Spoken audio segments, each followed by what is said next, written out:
এ যেন গল্প হলেও সত্যি। হাড়ের ক্ষয়, শিরদাঁড়া বেঁকে গিয়েছিল, হাঁটাচলা বন্ধ হয়ে যায়। দক্ষিণ ভারতের একাধিক হাসপাতালে চিকিৎসায় কাজ হয়নি। শেষমেশ কলকাতার বেসরকারি হাসপাতালে সাফল্য। বিনা অপারেশনে সুস্থ ৭৭ বছরের বৃদ্ধ এখন মিছিলেও হাঁটছেন বলে তাঁর দাবি।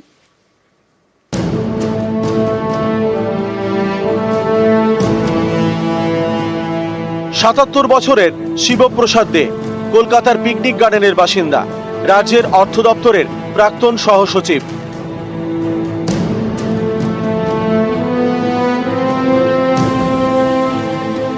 বছরখানেক আগেও ছবিটা ছিল অন্যরকম। শিবপ্রসাদ দের শিরদাঁড়াটাই বেঁকে গিয়েছিল।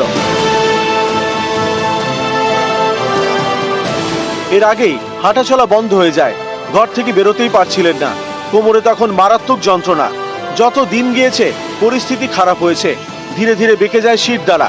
পরীক্ষায় ধরা পড়ে সিভিয়ার অস্টিওপোরোসিস বা স্কোলিওসিস।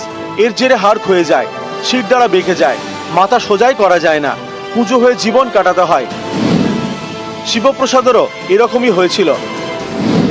তার পাঁজরের একটি হাড়ও ভেঙে যায়। এর চিকিৎসায় একাধিক ডাক্তার দেখিয়েছেন, দক্ষিণ ভারতের বিভিন্ন হাসপাতালে গিয়েছেন, কিন্তু কোনো সুরাহা হয়নি। শেষমেশ কলকাতার বেসরকারি হাসপাতালে চিকিৎসা করিয়ে এখন সুস্থ। একটা স্টেপের বেশি আর সেকেন্ড স্টেপ ফেলার মতো অবস্থা ছিল না, এবং ঘাটটা এত নিচু হয়ে গেছিল যে লোকের সঙ্গে আমার এইভাবে কথা বলতে হতো। আমি তাই লাস্ট অ্যাটেম্প নিয়ে ওনার কাছে এলাম, এবং উনি এই রিহ্যাবের দিলেন, প্রস্তাবটা দিলেন, কিছুদিন থাকুন, আমরা দুবেলা আপনাকে এক্সারসাইজ করিয়ে তারপর আমি এখানে ভর্তি ছিলাম, এবং 10 দিন পরে বিভিন্ন এক্সারসাইজ দিয়ে আমাকে করলো, ছেড়ে দিল। ছাড়ার পর থেকে এখন আমি অন্তত সোজা হয়ে মানুষের দিকে তাকিয়ে হাঁটতে পারছি। আবার দুবেলা হাঁটার অভ্যাস ছিল, সেই অভ্যাসগুলো চালু করেছি।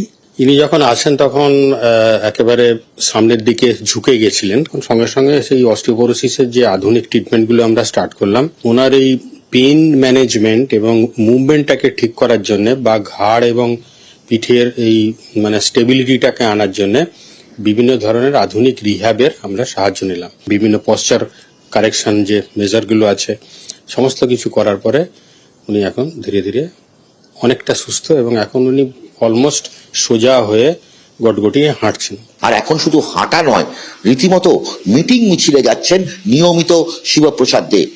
ক্যামেরায় শুভেন্দু চ্যাটার্জির সঙ্গে অভিজিৎ চন্দ, নিউজ 18 বাংলা, কলকাতা।